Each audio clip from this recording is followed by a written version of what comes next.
नमस्ते, राम राम। मैं राधा रानी मनोरमा, मेरे चैनल में आपका स्वागत है। मैं फिर से एक पूजा वीडियो लेके आ गई हूँ और आज मैं कौन सी पूजा दिखाने वाली हूँ। ऐसे मैं पहले वीडियो में दिखा चुकी हूँ कि मैं घर पे पिताजी की पूजा कैसे करती हूँ, और पिताजी अगर आप नहीं जानते हैं तो मैं किनको बोलती हूँ तो आप दर्शन कर लीजिए। मैं पिताजी इनको बोलती हूँ। जो मुझे पहली बार देख रहे हैं तो आप मुझे मेरे पहले वीडियो में जाके देख सकते हैं कि मैंने पिताजी से ही संबोधित करती हूँ, और इनकी मैं पूजा विधि मैं बता चुकी हूँ मैं कैसे करती हूँ। मेरे इस वीडियो के डिस्क्रिप्शन में आपको मिल जाएगी, तो आप देख सकते हैं। और आज मैं गुरुवार का व्रत रखती हूँ, तो मुझे लगा मैं ये व्रत भी, ये पूजा विधि भी मैं आपके साथ शेयर करूँ। तो मैं आज इसी पूजा को करूँगी, आपको भी दिखाऊंगी और आज मैं बताते हुए पूजा करूँगी। आप इस चीज़ को देखिए और आप समझिए। आपको कोई भी अगर करते हैं, बहुत कोई तो इसे, बहुत सारे लेडीज़ इसे करते हैं घर पे ही गुरुवार व्रत, तो मैं कैसे करती हूँ मैं वो दिखाऊंगी। तो आप देखिए, अब मैं पूजा शुरू करने जा रही हूँ। इनकी तो मैं सारी पूजा विधि में बता चुकी हूँ, कर चुकी, इसलिए मैं इनकी सारी पूजा प्रक्रिया मेरी हो चुकी है। आरती नहीं हुई है, मैं लास्ट में एक ही साथ सारे भगवानों की आरती करूँगी। आज मैं इनको श्रृंगार करके, इनका अभिषेक करके मैं इनको तैयार कर दी हूँ। आज मैं बस नारायण जी को मैं कैसे करती हूँ, और गुरुवार व्रत मैं करती हूँ, गुरु बृहस्पति के नाम से किया जाता है। और आज गुरुवार के दिन लक्ष्मी नारायण जी की भी पूजा होती है, तो मैं नारायण जी की भी पूजा करूंगी। गुरु बृहस्पति जी की तो मेरे पास कोई फ़ोटो मूर्ति नहीं है, तो मैं उनको किस तरह से पूजा करती हूँ मैं वो भी आपको दिखाऊंगी। तो चलिए आज हम लोग शुरू करते हैं पूजा। तो देखिए, ये आसन है जहाँ पे मैं नारायण जी को स्थापित करती हूँ। तो मैं एक चौकी लगा दी हूँ, इस चौकी के ऊपर पे सफ़ेद कपड़ा बिछा दी हूँ। आप कोई भी पीला कपड़ा या कोई लाल सफ़ेद किसी भी तरह का साफ वस्त्र बिछा सकते हैं। तो इसको पहले शुद्ध करेंगे। तो ये गंगा जल है, आपको देखने से ये गंगा जल नहीं लग रही होगी, तो इस तरह के रूम फ्रेशनर की बॉटल है, जब ख़त्म हो जाती है तो हम लोग इसे धो के इस पर गंगा जल यूज करते हैं। तो इससे बहुत आसानी हो जाती है गंगा जल छिड़कने में। तो ऐसे ढक्कन से डालने में पूरी सारे जगह पे नहीं जाती है, तो इस वजह से मैं इस पे गंगा जल हमेशा यूज करती हूँ। आप लोग चाहे तो इस टिप को यूज कर सकते हैं। तो चलिए स्वयं को पहले शुद्ध करते हैं, उसके बाद में आसन को। ये हो गई। उसके बाद में यहाँ पे पहले थोड़े से फूल रखेंगे, थोड़ा सा फूल से यहाँ पे सजा देंगे, फिर नारायण जी को यहाँ पे बैठाएंगे। ये फूल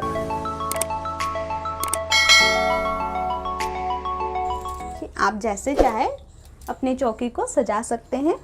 ये मेरी नारायण जी की मूर्ति है। तो अगर आप नियंत्रण गुरुवार करते हैं या फिर किन्हीं के घर में पूजा हर महीना पूर्णिमा में होती है तो नारायण जी की, तो आप कोशिश करें कि मूर्ति ही में ही इन्हें पूजा करें। फ़ोटो में प्राण प्रतिष्ठा करने में हमारे पंडित कहते हैं और शास्त्र कहते हैं कि फ़ोटो में नहीं होती है, मूर्ति में होती है प्राण प्रतिष्ठा, इसलिए मैं मूर्ति रखी हूँ। ये हर महीना में पूर्णिमा में भी इन्हें ही सत्यनारायण कथा में भी यूज करती हूँ, और इसे ही मैं गुरुवार व्रत में भी यूज करती हूँ। तो आप देखिए मैं इन्हें कैसे स्थापित करती हूँ।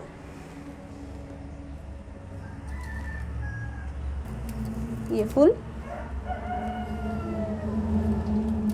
ये मैं फूल इसमें सजा दी। अब इसमें सबसे पहले अब भगवान की ध्यान करेंगे, तो कुछ हाथ में अक्षत लेंगे ऐसे। तो जैसे हम भगवान को विराजमान कर दिए, शुद्ध जगह में इन्हें रख दिए, उसके बाद में हम इन्हें आवाहन करेंगे, इन्हें पुकारेंगे कि आप हमारी पूजा जो हम शुरू करने जा रहे हैं आप इसे स्वीकार करें, आप इसमें विराजमान हो।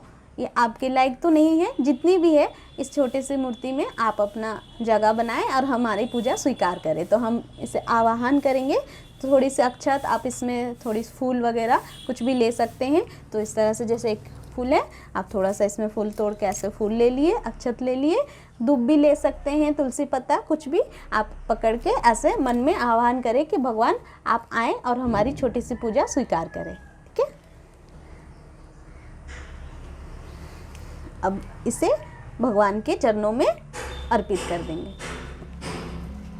अब हमें समझना है कि भगवान हमारे लिए आ चुके हैं, अब साक्षात आ चुके हैं, उस हिसाब से हम उन्हें आदर देंगे। जैसे कोई मेहमान आते हैं या भगवान, सबसे पहले उनके पैर धुलवाते हैं, तो हम पहले उनको जल से उनका पैर धोएंगे,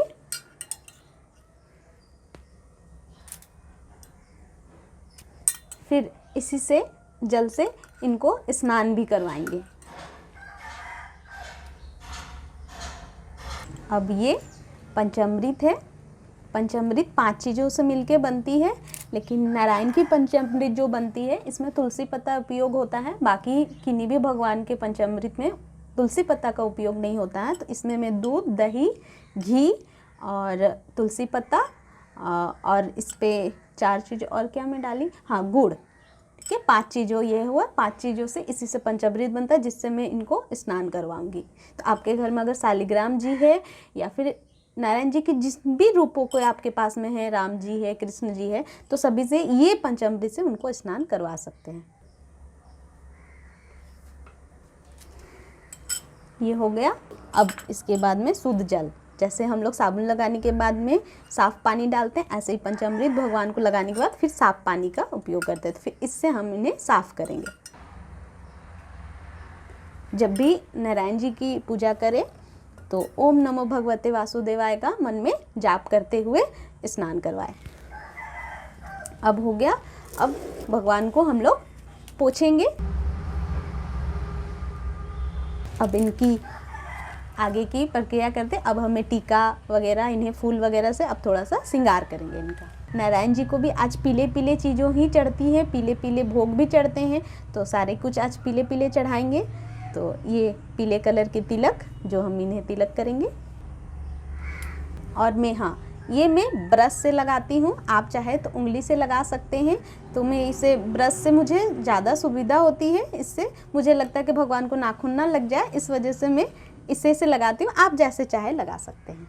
ये रोड़ी, जितने देवताएं हैं उन्हें रोड़ी ही चढ़ती है और सिंदूर देवियों को चढ़ती है, इसलिए वजह से मैं रोड़ी ही चढ़ाऊँगी।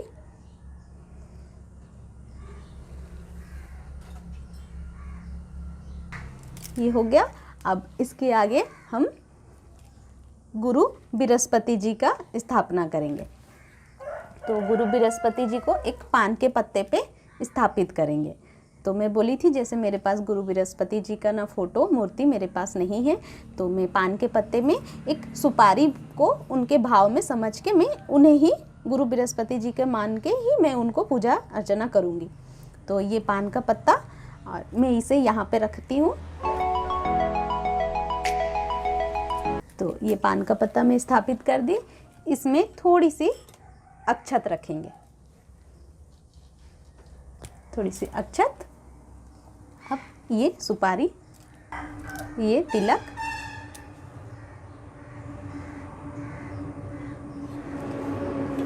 अब इसे हम स्थापित करेंगे। अब जैसे ही हम नारायण जी का आवाहन किए थे, गुरु बृहस्पति जी का भी ऐसे ही आह्वान करेंगे, क्योंकि आज गुरुवार के दिन गुरु बृहस्पति जी की ही आराधना की जाती है। और ऐसे भी गुरुवार के दिन, आज जो हम दिन गुरुवार कहते हैं, इन्हीं गुरु बृहस्पति के नाम पे ही गुरुवार का दिन हम पुकारते हैं। तो आज चलिए इनकी पहले आवाहन करते हैं। तो थोड़ी सी फूल और अक्षत,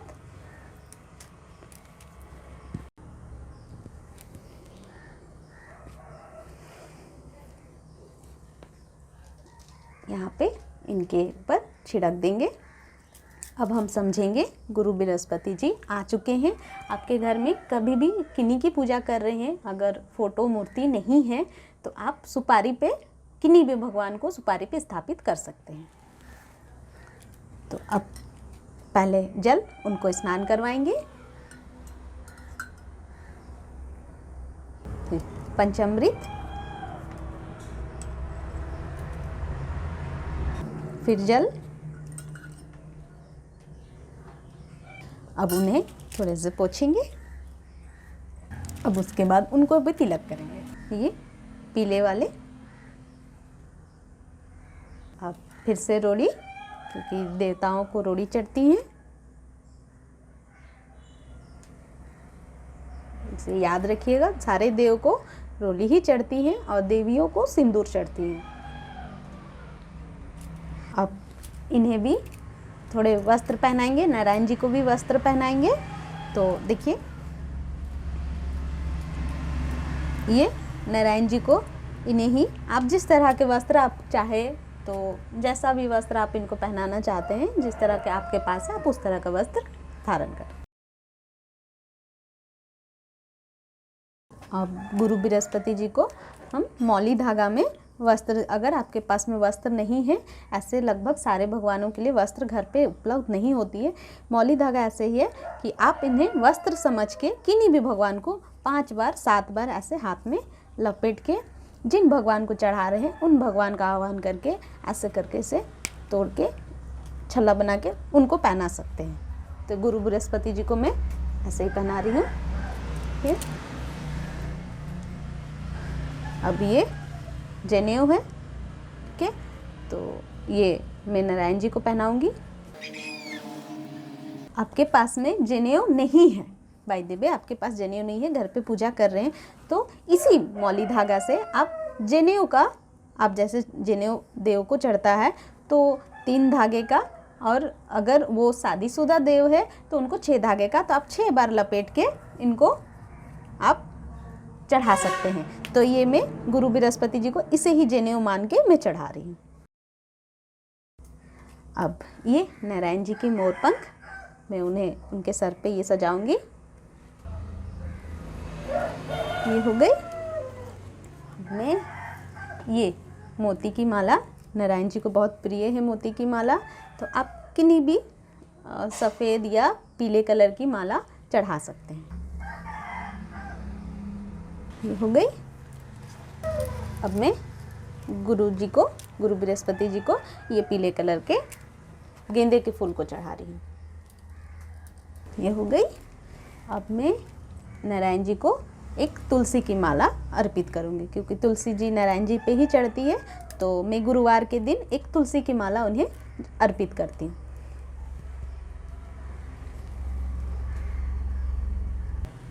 देखिए, आप भी चाहे तो इस तरह से तुलसी की माला नारायण जी पे रविवार को छोड़ के हर दिन चढ़ा सकते हैं, ऐसे पत्ती भी चढ़ा सकते हैं। तो गुरुवार के दिन मैं इन्हें एक माला चढ़ाती हूँ, फिर बाकी दिनों में ऐसे पत्ती चढ़ाती हूँ। तो अब थोड़ी सी इन्हें तुलसी के पत्ते से मैं थोड़े से आसपास और भी सजा देती हूँ। ये तुलसी के पत्ते से इनके पास ही सजाऊंगी, गुरु बृहस्पति जी के पास नहीं सजाऊंगी, उनके पास में उनको तुलसी नहीं चढ़ती है, तो मैं नारायण जी के जितने आसपास हैं मैं तुलसी सजा दूंगी। ऐसे आप लोग भी किन्हीं के घर में अगर गुरुवार व्रत होती है तो आप भी किन तरह से करते, किस तरह से, आप भी मुझे शेयर करिएगा, ज़रूर बताइएगा कि आप किस तरह से करते हैं। मैं इसे फर्स्ट टाइम की थी जिस टाइम, तो 2-4 महीना हो गया मेरा उठाया हुआ गुरुवार व्रत। तो मैं इसे कैसे उठाई थी इसकी एक फ़ोटो होगी तो मैं ज़रूर शेयर करूँगी। इसको फर्स्ट बार जब भी उठाई जाती है, आप पंडितों को कह के घर पे बुला के शुरू बार संकल्प करके आप 16 गुरुवार उठा सकते हैं, या फिर आप जीवन भर के लिए उठा रहे हैं, या मन में कुछ संकल्प है, घर पे कुछ बाधा है और धन को लेके कुछ प्रॉब्लम है, या फिर घर पे माहौल ठीक नहीं चल रही है, तो घर के सुख शांति के लिए आप ये व्रत कर सकते हैं। और ज़रूरी नहीं है कि इसे सिर्फ कन्याएं करें या फिर नारी करें, इन्हें कोई भी जेंट्स भी कर सकते हैं। पैसे के उपयोग सभी को ज़रूरत होती है पैसे की, और घर की खुशियों की तो खुशी सभी को चाहिए होता है, तो इसे पुरुष भी कर सकते हैं। तो आप जिस तरह से इन्हें, आप जिस तरह से करना चाहते हैं, फास्टिंग करें। और आज के दिन नमक नहीं खाना चाहिए, तो आप बिना नमक का भोजन ग्रहण करें। अगर आप फास्ट नहीं कर सकते हैं तो बिना नमक का, बिना अन्न का, आज अगर अन्न खाएंगे तो सिर्फ चने की दाल ही खा सकते हैं, बेसन या चने का दाल, इससे ही आप व्रत, आप शाम को आरती करने के बाद में चने का भोग बिना नमक का आप कुछ भी खा सकते हैं। ये अब मैं इन्हें इतने सजा दी हूँ। आप जितने चाहे अपनी इच्छा से, जिस तरह से इन्हें सजाना चाहते, सबकी अपनी अपनी भाव, अपने भाव से आप जिस तरह से इन्हें सजाना चाहते सजा सकते हैं। अब थोड़ी सी दुर्वा चढ़ाएंगे अब इन्हें हम। तो 5, 3, जितनी भी आप दुर्वा तो सारे भगवानों को चढ़ती है, आप किन्हीं को भी चढ़ा सकते हैं। खासकर गणेश जी को 21 दुर्वा चढ़ती है, 21 गांठें चढ़ती है उनको क्यों चढ़ती है अगर आप जानना चाहते हैं तो मैं वो आपको मैं बता दूंगी। अगर आप जानना चाहते हैं तो मुझे कमेंट करिएगा तो कि 21 ही क्यों चढ़ती है और गणेश जी को दुर्वा खास करके क्यों चढ़ती है। आप जानना चाहते हैं तो मैं बता सकती, ऐसे दुर्वा हर भगवान को चढ़ सकती है। तो 1-2 आप जितना भी चढ़ा, लेकिन गणेश जी को 21 ही चढ़ा। अब इन्हें भोग लगाएंगे। नारायण जी को पीले पीले भोग लगती हैं, तो आज हम इन्हें केला का भोग लगाएंगे। नाशपाती है, ये भी पीले कलर का ही है, अभी ये पीले में ही मिल रही है नाशपाती आपके पास में। जिस समय जिस भी मौसम में तो जो भी पीले कलर के आती हैं भोग, तो केले के डंठल को काट देंगे, ये नहीं चढ़ते हैं। तो इस तरह से करके यहाँ पे मैं चढ़ा रही हूँ। ये मैं गुरु बृहस्पति जी के नाम से मैं इस कटोरी में चढ़ाऊंगी। इस कटोरी में मैं ओम लिख के इस पान के पत्ते में मैं सजा ली हूँ। आप जिस तरह से जिस भी थाल में कटोरी में भोग लगा सकते हैं। तो ये मैं केला, ये नाशपाती नारायण जी को, गुरु बृहस्पति जी को, सभी को अर्पण करूँगी। आप इसमें जो भी आप जिस तरह का फल गुरु बृहस्पति जी को चढ़ा सकते हैं। नारायण जी को पीले कलर के खास करके केले चढ़ते ही चढ़ते हैं। तो ये भोग चढ़ गया। कहते हैं कि नारायण जी बिना तुलसी पत्ते के भोग को स्वीकार नहीं करते हैं, तो मैं उनके भोग में इस तुलसी पत्ते को थोड़ी सी सजा दूँगी। पीले कलर के फूल हम नारायण जी को अर्पण करेंगे। ये गुरु बृहस्पति जी को, सफ़ेद कलर के गुरु को, सारे गुरु को, जिनको आप गुरु मानते हैं, जो गुरु है हमारे, तो गुरु बृहस्पति अगर किन्हीं को नहीं पता है तो मैं बता दूँ, ये देवताओं के गुरु है। तो सारे देवताओं के भी गुरु है ये गुरु बृहस्पति, जो देवताओं के गुरु है, तो हमारे भी गुरु समान ही हुए। तो हम उन्हें भी, सारे गुरु को, आप अपने इस जीवन के गुरु हो या फिर उस जीवन के गुरु हो, गुरु को सफ़ेद कलर के ही फूल चढ़ते हैं। तो मैं सफ़ेद चढ़ाऊंगी और पीले कलर के नारायण जी को चढ़ाऊंगी।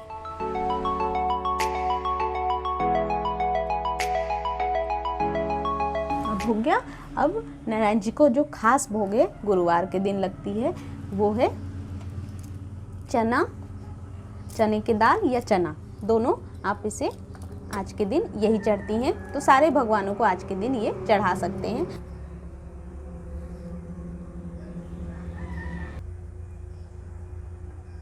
अब ये गुरु बृहस्पति जी के लिए भोग लगाएंगे। इस पे तुलसी पत्ता नहीं डालेंगे। इन्हें भाव करके मैं यहाँ पे रख दे रही हूँ। यहाँ पे जगह नहीं है, तो मैं यहाँ जब भी भोग चढ़ाएं उसके बाद में इसे पवित्र करें। तो भोग चढ़ाने के बाद में हम अपने हिसाब से भोग को धो धा के लाए हैं, फिर भी इस जल में गंगा जल है, तो जितने भी भोग चढ़ाने के बाद में इससे थोड़े से हम इसे छिड़क देंगे कि भगवान ये आपके लायक अब हो गई, आप इसे ग्रहण कर सकते हैं। ये हो गई। अब आगे बढ़ेंगे। अब मैं ये आरती करूँगी। इनके बाद में अब इनके श्रृंगार हो गई है, इन्हें भोग चढ़ा दी, गुरु बृहस्पति जी को वस्त्र हो गया, सारे कुछ हो गया। अब मैं इन्हें आरती, अब ऊपर भी फूल वगैरह सारे फ़ोटो में मैं सजा लेती हूँ। घर के अंदर ये सब तो मैं दिखाई हुई हूँ पहले वाले वीडियो में मैं कैसे चढ़ाती हूँ। तो मैं अब सारे फ़ोटो में फूल चढ़ाऊँगी। अब बाकी जगह जितना मैं घर के अंदर जितनी सारे भगवान को मैं स्थापित की हूँ वहाँ पे भोग चढ़ाऊँगी, वहाँ सारा भोग फूल चढ़ा के और आरती में मैं आपसे मिलती हूँ। देख लीजिए मेरी आरती की थाल तैयार हो गई है। मैं अंदर सारे फूल वूल सजा चुकी हूँ, इधर भी सारे हो चुकी है। अब बस मैं आरती करने जा रही हूँ। तो ये धूप है जो मैं यहाँ पे पिताजी को धूप चढ़ाती हूँ, ये वाली धूप, ये सूखा वाला धूप है, इसको ऐसे मल के यूज करते हैं। और मैं अगरबत्ती का उपयोग नहीं करती हूँ, अगरबत्ती नहीं जलानी चाहिए, बाँस की तिल्ली से बनती है बोल के, तो हमारे शास्त्र में कहते हैं कि बाँस को जलाना पाप होता है, इस वजह से अगरबत्ती का उपयोग मैं नहीं करती हूँ।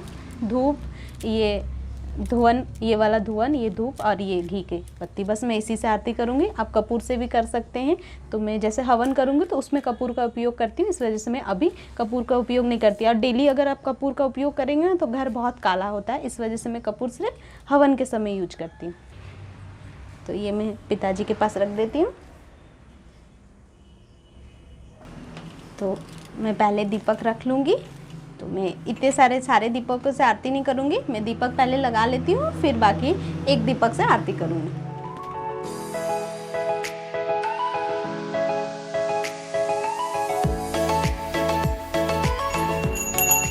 पहले पिताजी से करेंगे।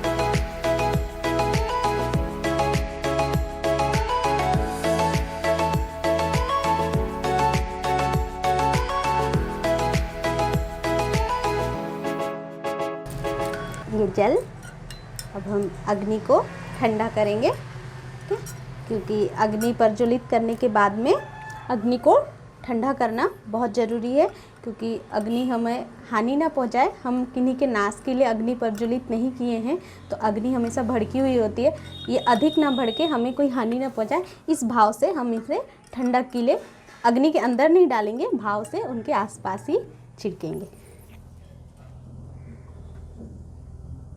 यहाँ आरती हो गई है, मैं घर के अंदर आरती कर लेती हूँ, बाकी जगह सारे मेरे द्वार पे आरती दिखा के मैं आपको छत पे मिलती हूँ। ये मैं छत पे आ गई। ये मेरे केले का पौधा, मैं इन्हीं में ही पूजा करती हूँ। गुरुवार व्रत में शुरू की थी, इसी केले के पौधे में ही शुरू की थी। तो अगर आप गुरुवार करते हैं तो ज़रूर केले के पौधे का भी उस दिन पूजा करें। ऐसे मैं डेली को पूजा करती हूँ, लेकिन ख़ास गुरुवार के दिन में मैं इनको करती हूँ। तो पहले जल देंगे और तुलसी जी में भी जल देंगे। इनके बारे में तो मैं बताई हूँ कि इनको मैं कैसे पूजा करती हूँ। फिर पंचामृत,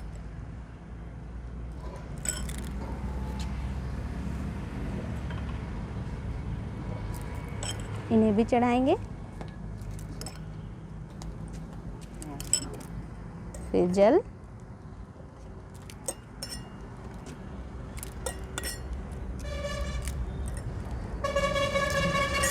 फिर इसे सिंदूर, हल्दी, कुमकुम सब चढ़ाएंगे। ये हल्दी, यहाँ तुलसी मैया को भी हल्दी चढ़ाएंगे।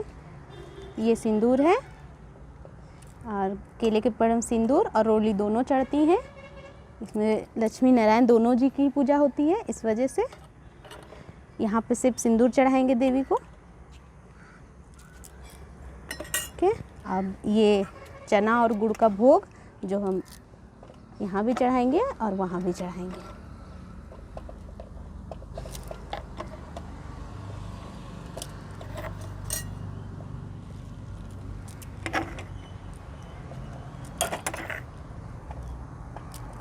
हो गई। अब हम ये धूप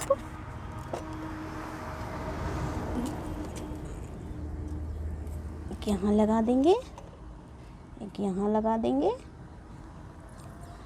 ये फूल है, यहाँ चढ़ाएंगे। इस जगह पे मैं सूर्यदेव को पूजती हूँ। सूर्यदेव मेरे इधर ये पूरब है, तो मैं इसी जगह सूर्यदेव को पूजती हूँ। तो थोड़ा यहाँ जल डाल लेंगे। मैं सूर्यदेव को भोग इसी जगह लगाती हूँ। मैं सूर्यदेव के नाम से ये फूल चढ़ा रही हूँ। उनको जल दे दी, उनको ये गुड़ और चने का भोग आज उनको यही चढ़ाऊँगी मैं। उन्हें भी थोड़ी सिंदूर, हल्दी, ये सब कुमकुम, ये सब भी थोड़ा चढ़ा दूँगी। पंचामृत, फिर जल। बस अब हम आरती करेंगे।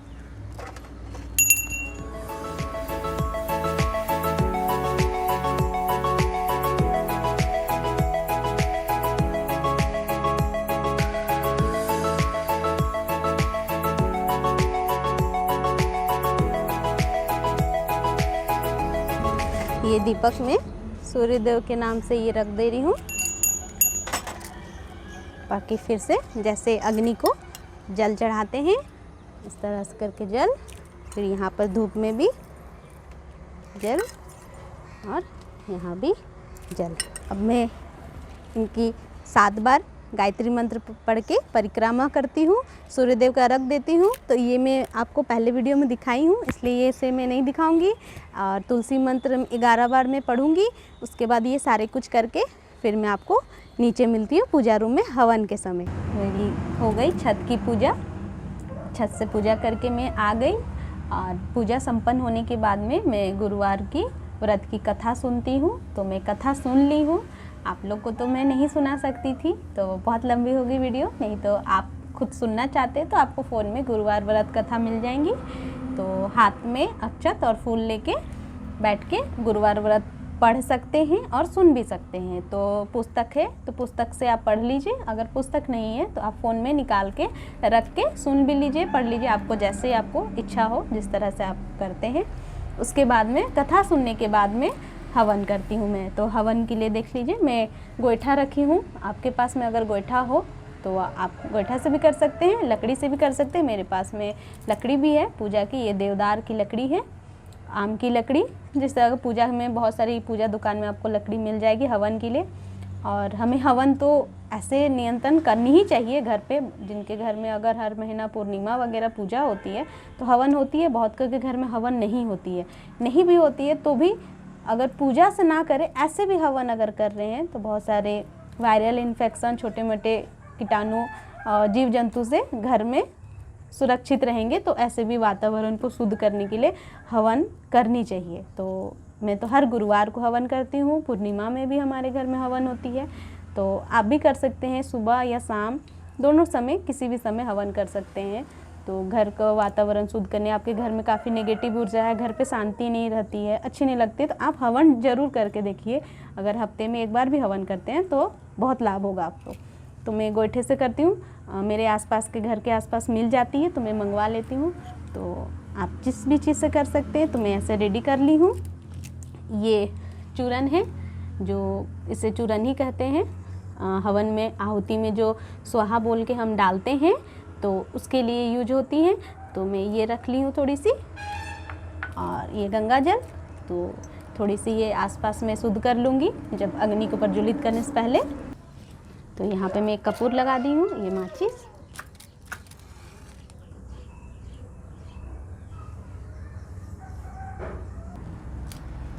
हाँ, अब हवन करने से आप बताओगे हवन हम करें कैसे, स्वाहा कैसे बोले। तो अगर आप हवन फर्स्ट टाइम कर रहे हैं, नहीं पता है, तो हवन करने के लिए कोई हार्ड ट्रिक नहीं है, और इसको करने के लिए पंडितों की आवश्यकता भी नहीं है, खुद से कर सकते हैं। तो किस चीज़ से करें, बस ये ऐसे लगाने के बाद में थोड़ी सी इसको, अगर ये प्रज्वलित करने के बाद थोड़ी सी सिंदूर धूप दे दे। उसके बाद में जैसे मैं अभी करूँगी, आपको दिखाऊँगी, ये थोड़ी सी फूल अक्षत ये प्रज्वलित हो गए हैं। तो अग्निदेव को भाव करेंगे कि अग्निदेव, हमारी छोटी सी हवन हमारी पूजा को संपन्न करने के लिए, तो हम हर गुरुवार के दिन में एक दिन का पूजा पूरा संपन्न करते हैं, क्योंकि मैं एक दिन के गुरुवार को पूरी तरह से मैं पूर्ण करने के लिए आज ही के दिन ही उठाती हूँ, इसे पूर्ण भी करती हूँ। तो हर गुरुवार के दिन मैं उठाती हूँ और पूर्ण करती हूँ। तो मैं इस विधि से पूजा करती हूँ। लेकिन बहुत कोई होते हैं जैसे 16 गुरुवार उठाएं, उसके बाद में जिस दिन इसका उद्यापन करते उस दिन हवन करते हैं। मैं उस दिन भी करूँगी, लेकिन हर गुरुवार के दिन भी मैं हवन करती हूँ। हवन हम लोग ऐसे भी कर सकते हैं, तो गुरुवार के दिन करना अच्छा होता है। तो ये थोड़ा सा चावल और ये फूल ध्यान करेंगे अग्निदेव का, इसमें छोड़ देंगे साइड में। ये थोड़ी सी रोड़ी,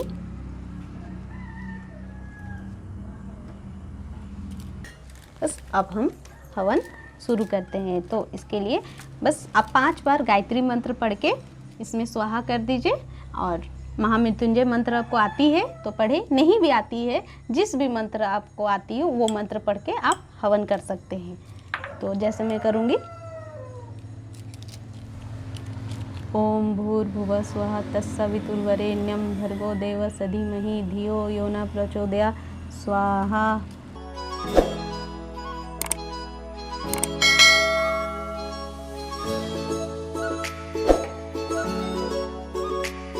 तो ये आप 5 बार पढ़ सकते हैं, 7 बार पढ़ सकते हैं, 11 बार पढ़ सकते हैं। आपको और भी कोई मंत्र नहीं आती है तो आप सिर्फ इसे ही 11 बार 21 बार पढ़ के आप स्वाहा कर सकते हैं। तो मैं महामृत्युंजय मंत्र भी पढ़ूंगी, तो मुझे ये याद है इसलिए मैं ये भी पढ़ूंगी। ओम त्र्यंबकं व्रजामहि सुगंधि पुष्टिवर्धनम उर्वारुक्मी वंदना मृत्योन्मोक्षमामता स्वाहा।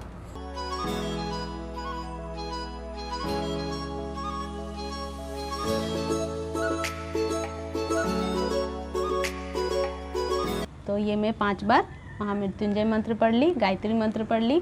अगर आप किन्हीं को गायत्री मंत्र और महामृत्युंजय मंत्र का मतलब नहीं समझ में आता है तो जानना चाहते हैं तो मुझे कमेंट करेंगे, तो इसका मैं आपको मतलब समझा दूंगी कि ये क्यों पढ़ते हैं और ये इसका हिंदी क्या होता है। आपको बहुत कोई जानते होंगे, पढ़ते होंगे, लेकिन इसका मतलब नहीं पता होगा। तो अगर आप जानना चाहते हैं तो मैं इसके बारे में आपको अलग से एक वीडियो बना दूंगी। तो गायत्री मंत्र हो गया, महामृत्युंजय मंत्र हो गया। तो इसके बाद में अब हम बहुत सारे देवी देवताओं के मंत्र नहीं जानते हैं, तो आप जिनके जैसे ओम गण गणपते नमः कह के आप इससे भी 5 बार डाल सकते हैं। तो अब बाकी जिन्हीं भी देवी देवता को छूट गई है तो अब मैं इसे 33 कोटि देवी देवताओं के नाम से स्वाहा कर दूंगी 5 बार। हाँ, आपके घर परिवार किन्हीं की सेहत खराब है, किन्हीं के घर में अगर छोटे बच्चे हैं जो नहीं कर सकते, बुजुर्ग है जो आहुति नहीं दे सकते, अगर आपके घर में जितने भी लोग हैं जब भी हवन करें कोशिश करें सभी कोई 5 बार आहुति सभी से दिलाएं। अगर जो नहीं उठ सकते हैं, बच्चे हैं, तो उनके नाम से आप स्वयं आहुति दे सकते हैं। स्वाहा स्वाहा स्वाहा। तो ये हो गई। अब जो बचती है इसे खड़े होके इसे अपनी ओर, अब बैठ के ही मैं डाल रही हूँ, नहीं तो आपको नहीं दिखेगी, ऐसे में इसे खड़े होके अपनी ओर करके कटोरी को इसमें इसको गिराई जाती है ऐसे करके। अब इस कटोरी में ही जिसमें चूरन हम लोग उपयोग किए थे, डाले थे, इसी कटोरी में हम तर्पयामी करेंगे। तो इसमें थोड़ा सा जल भर लेंगे।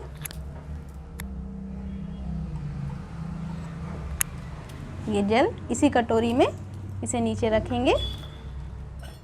आम के पत्ते से या चम्मच से तर्पयामी करेंगे। तो तर्पण बहुत कोई जानते होंगे, तर्पण जो हम करते हैं देवताओं को, पितरों को जो जल अर्पण करते तर्पण, उसी तर्पण को हवन के बाद में करना होता है। तो इसको आम के पत्ते से या फिर दूब से या फिर इस चम्मच से तो तर्पयामी करेंगे 11 बार या 21 बार। तर्पयामी तर्पयामी तर्पयामी, मार्याम मार्याम मार्याम मार्याम मार्याम मार्याम। तो बस ये 11 बार या 21 बार तर्पयामी कर लिए। जितने कोई को आप तर्पण देना चाहते हैं फिर इससे स्वयं पे छीटे मार्याम बोल के, मतलब मेरे ऊपर। उसके बाद में इस जल को अपने आसपास, अपने जितने आपके घर के आसपास, आपकी ज़मीन पे, आपके घर पे, छत पे आसपास इसको शुद्ध करने के लिए इस जल से छिड़काव कर सकते हैं। बस अब इसे भोग चढ़ाते आगे। तो आज हम चना गुड़ का खास भोग है, तो आज अग्निदेव को हम यही खिलाएंगे, गुड़ और ये चने का भोग। बस अब इसमें हवन हो गई। अब थोड़ी सी जल घुमा देंगे, हो गई। तो अग्नि को थोड़ी सी ठंडक पहुंचाने के लिए। तो अब हमारी हवन पूर्ण हुई। तो आप भी बस इतनी ही सी प्रक्रिया से घर पे हवन कर सकते हैं। ज़्यादा कुछ करने की आवश्यकता नहीं। मंत्र नहीं आता है तो जिस भी मंत्र का उच्चारण करके आप फ़ोन में देख के कोई एक गायत्री मंत्र भी पढ़ के हवन कर सकते हैं। तो मेरी हवन ख़त्म हो गई। अब मैं आगे बढ़ती हूँ। तो मुझे मेरी हवन के ख़त्म होने के बाद में मैं थोड़ी सी भगवान को समय देती हूँ। तो आप लोग अगर ऐसा करते हैं तो ठीक है, नहीं तो पूजा करने के बाद में हम लोग व्यस्त होकर तुरंत निकल जाते हैं। तो थोड़ी हमें भगवान को समय देनी चाहिए। तो कुछ देर में बैठूंगी। आज गुरुवार है तो थोड़ी सी नारायण जी की ओम नमः भगवते वासुदेवाय का जाप करूंगी। तो आप 108 बार इससे जाप कर सकते हैं।